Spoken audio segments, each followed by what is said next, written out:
obsession. Talent does not exist. We are all equals as human beings. You could be anyone if you put in the time. You will reach the top, and that's that. So, I am not talented, I am obsessed.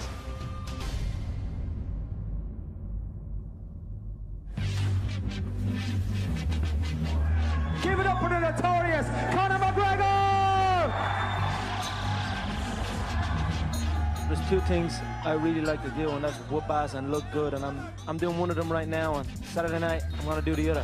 I'm gonna wipe out everyone in this division, I said that, and I will do it. He's a little short-ass twerp, and I look forward to punching a hole in his face. I'm gonna hand him my spit bucket, tell him to go back and spit shine that belt, and bring it back here as they're ready for me to take it. I'm sitting up here with my feet on the desk. What's anyone up there gonna do about it? Not one of you are gonna do anything about it.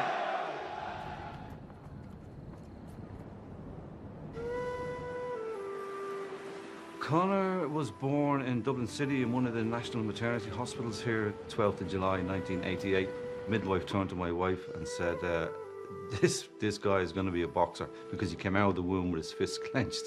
So he was destined to be a fighter, I think. I had many fights growing up, as most young boys do from where I'm from and around this area. Get into fights. I won some and I lost some.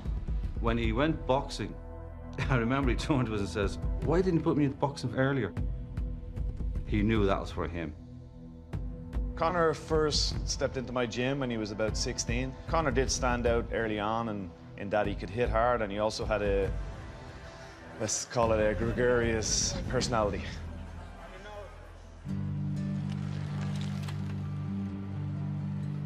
I was thrown into a plumbing trade. Give a about plumbing, didn't know anything about plumbing. I just went on that site because culture told me that that's what I have to do. I'd done it for a while, and then I realized this is not what I want to do. Like, this is not what I want to do, then what the f am I doing it for? And I walked out, 18 months in, maybe. There was a concern there for us, for his mother and father. We didn't know what he was going to do, to be honest with you. Early on, obviously didn't know what it was. I couldn't look to my mother and say, hey, this Irish man done it. I'm gonna follow in his footsteps, because there was no footsteps. I had to create my own footsteps and follow them. They were a little unsure at first, but they supported me, and they knew I would do it. If I said I'd do it, so. I was actually in Ireland, and people kept coming up to me and talking about Conor McGregor. Have you ever seen Conor McGregor fight? Have you ever heard of Conor McGregor? Well, I came back to Vegas and talked to the matchmakers, and they had heard of him. So I flew him out from Ireland. He and I went out to dinner. He told me he's on what's called the dole, which is basically unemployment over there. When I left that dinner, I said, I don't know if this kid can fight, but if he can even fight a little bit, he's going to be a huge star.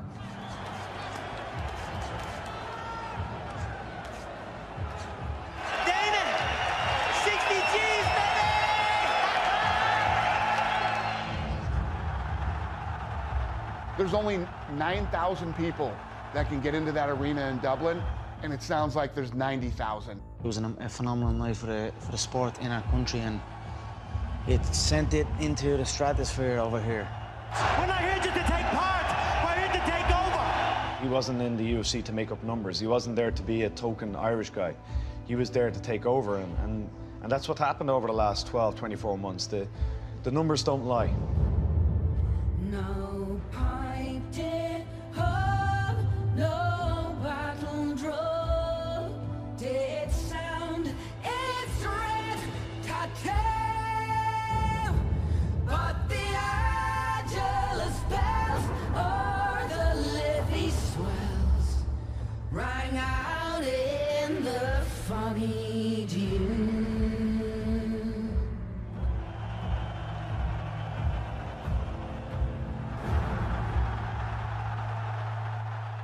When Conor won the interim title and he beat Chad Mendes, I think it boosted the confidence of European fighters that they can compete at this level.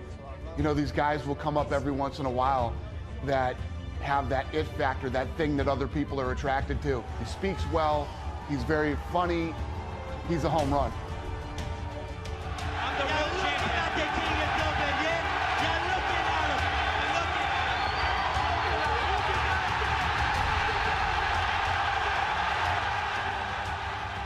This next fight is done and dusted. It's over. It's been over since January of this year.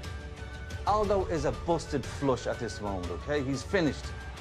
After the Dennis Siver fight in Boston, remember when Conor jumped the ring and he was in Aldo's face? That moment, the fight was on. Conor McGregor is going to crack Jose Aldo's skull. I'm not happy to say that, but I think Jose Aldo would want to have a good craniologist on standby. Look into my eyes, little man. Little Brazilian. Ooh, vamos, hey. If he shows up, he will be agitated, he will be over-emotional. If I half faint, he will overreact. He will drain himself from this. He will panic. He will overload on the right hand. I will slip the right hand and bang the left hook. That will be the beginning of the end. McGregor, how long is it going to take you to rip his head off? It will be done in one. 9. Jose Aldo is your opponent for that. And I was fascinated by your move in the news conference. I know you guys are always trying to get into the head of your opponent.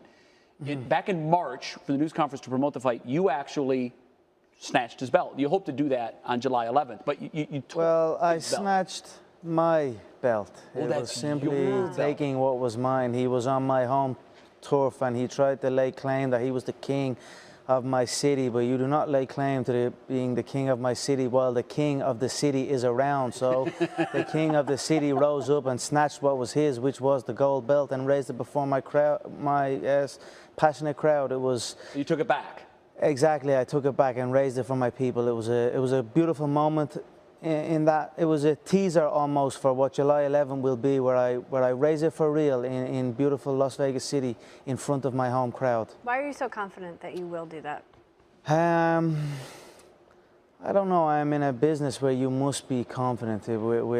If you have any doubts, they will come back and play against you. So I am supremely confident, and as well, I feel I'm confident in my work ethic, my approach to the game, my non-stop effort to get better as a martial artist. I don't feel that nobody else in the game is doing what I'm doing or is moving the way I am moving. Where's that come from, Conor? It just comes from years and years of practice on the mat, you know. I have had many fights inside the octagon, outside the octagon, in rings, on mats. I am an experienced veteran in the fight game, and through that and through a belief in my team and my ability, I have just gained a bulletproof confidence that cannot be stopped. Are you big on predictions? Do you usually make predictions before fights? And if so, how will it end on the 11th? I always make accurate predictions. I've predicted many contests. I've predicted my entire career. And, you know, I predict the future.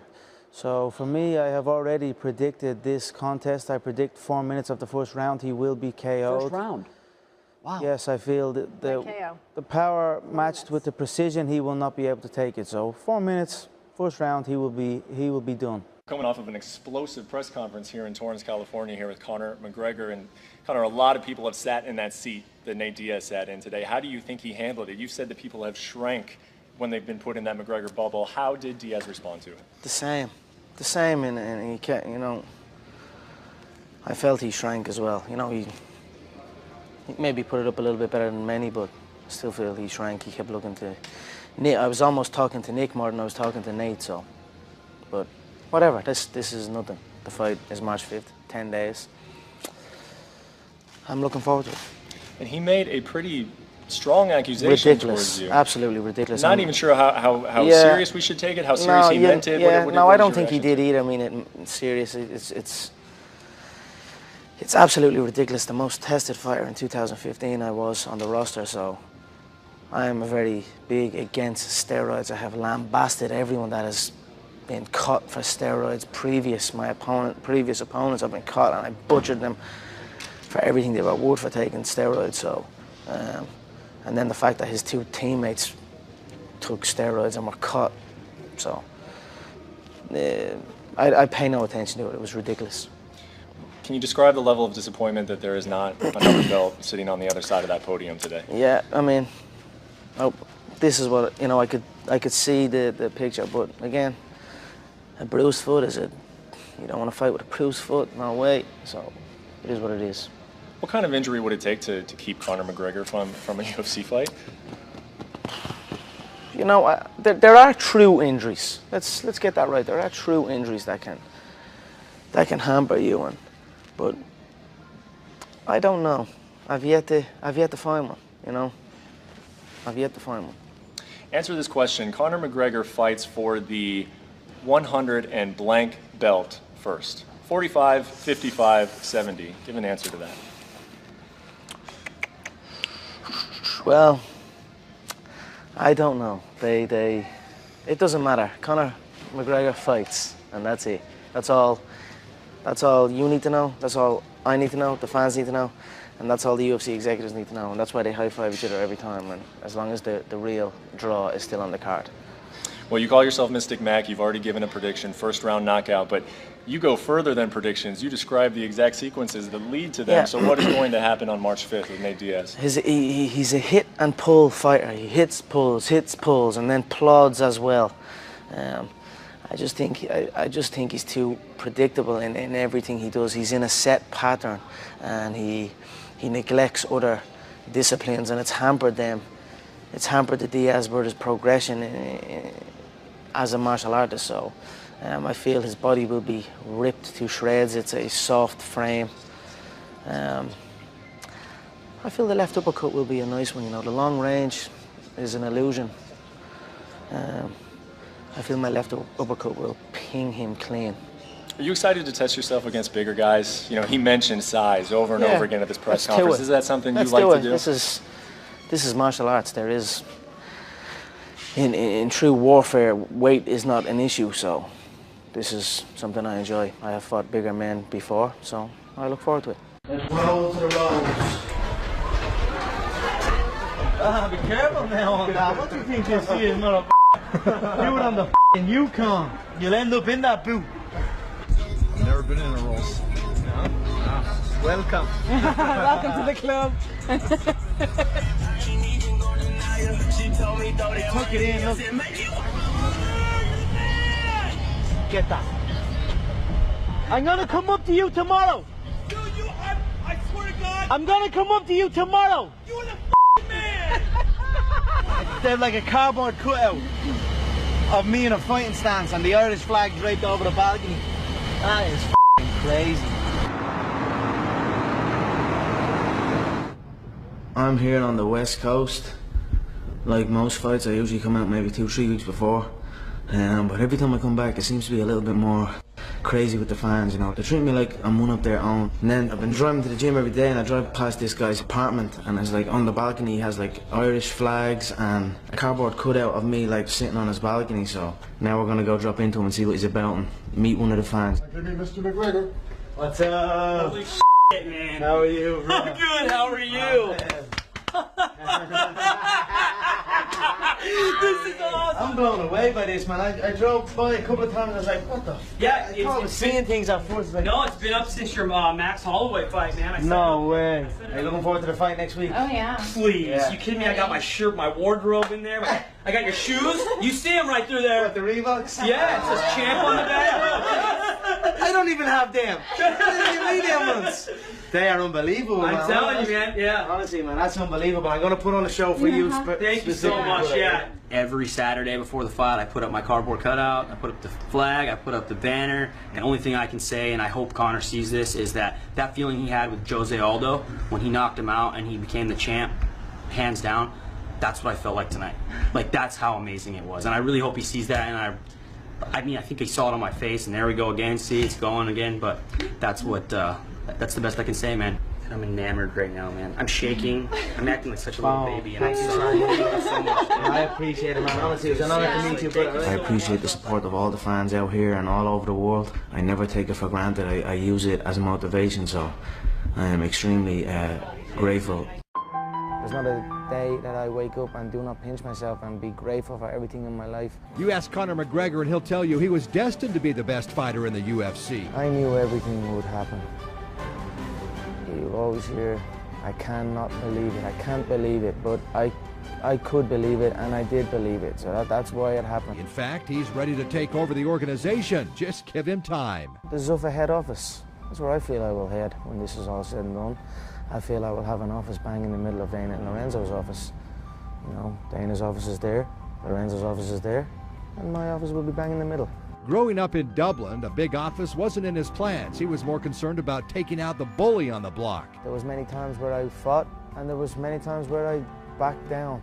So I was no different than any young kid. Sometimes you win, sometimes you lose. McGregor started boxing as a teenager and quickly moved into mixed martial arts. He witnessed his first UFC fight in 2009 and said, "That's what I want to do." He quickly rose up the ranks and found himself in the UFC and hasn't looked back. His last loss was in Ireland in 2010. As one of the two biggest stars in the sport, I asked Conor who would be most proud of his accomplishments, his father or his mother. I think they're both equally proud of me. I mean, to see their son achieve their dreams, they're both big fans of what's happening here.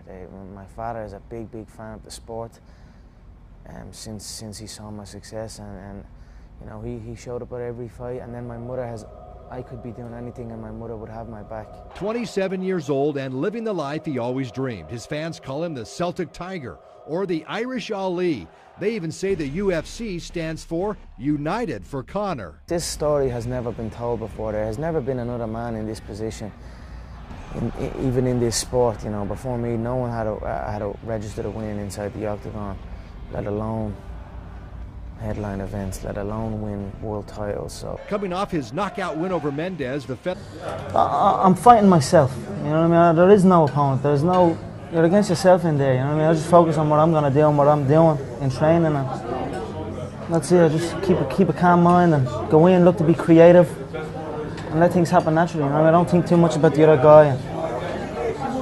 Have you watched his fights a lot? Or I watch a little bit. Yeah, I don't like to watch too much. A little bit. The first round of his last one against the judo guy I watched. I don't watch too much of him now.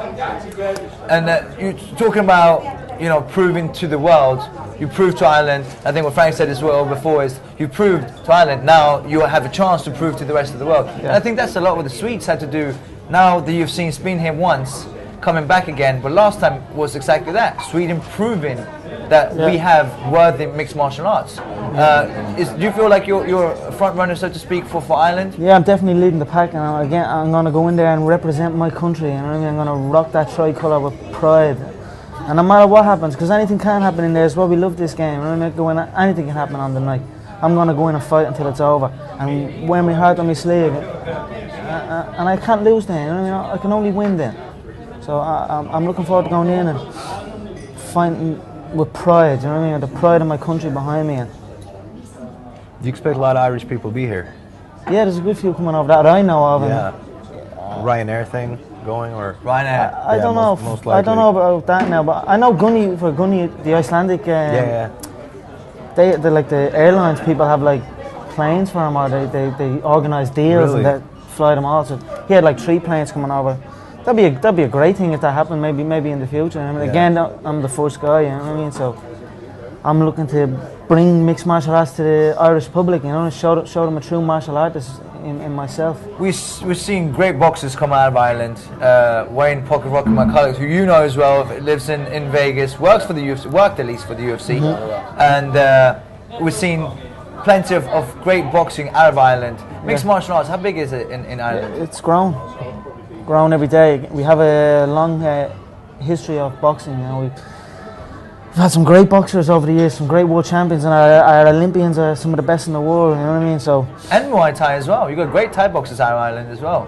Yeah.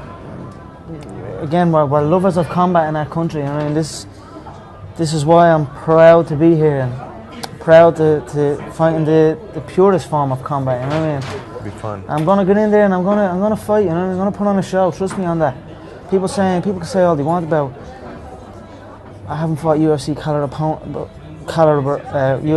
opponents, but I am a UFC caliber opponent. You know what I mean? Yeah. So I'm gonna go in and I'm gonna prove that, and it's gonna be fun. I'm looking forward to it.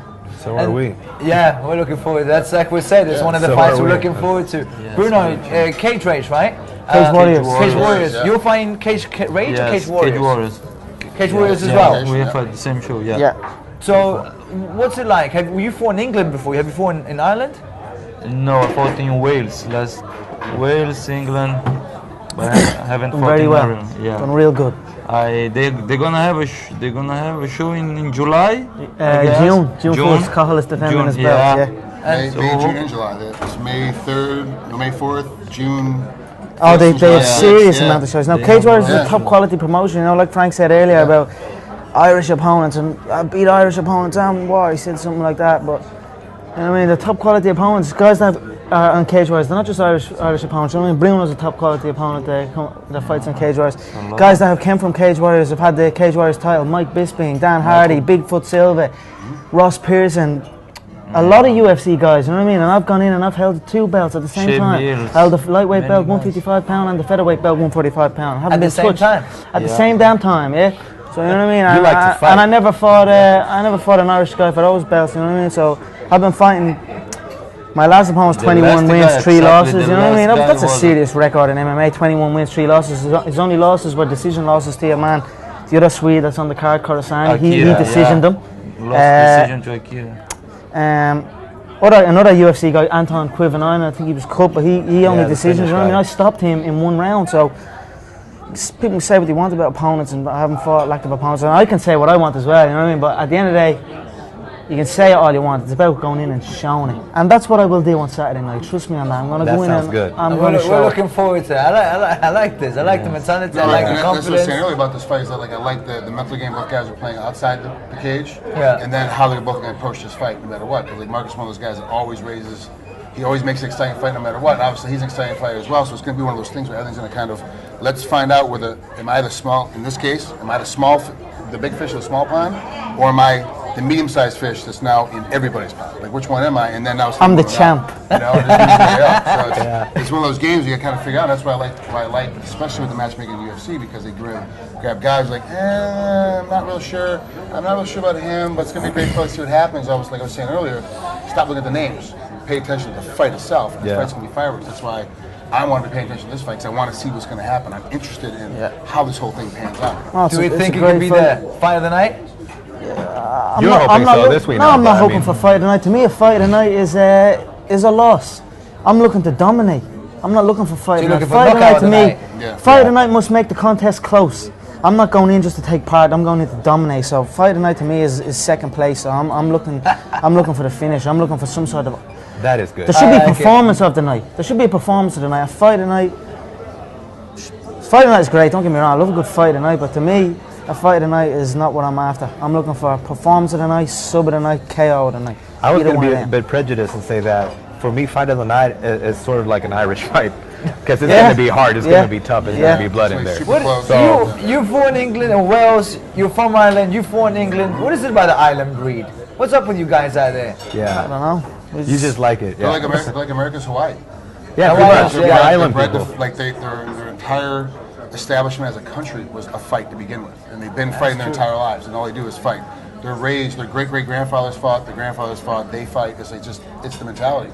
You go over there. I go to Dublin every other year. And I've seen you a few years ago. It's amazing over there. Was I keep it going nice back. year? I was supposed to go this year. I couldn't. Years ago, I saw you out of it's so much fun. outside of a nightclub. Yeah. I was like, hey, Frank Clean, man. I was down on Temple Bar. Yeah, just down on Temple Bar. Yeah. Just down on Temple Bar. Was I standing up or was I on my knees? And then they started to fight outside the bar. I was like, oh, Frank Clean. I was like, getting a pizza.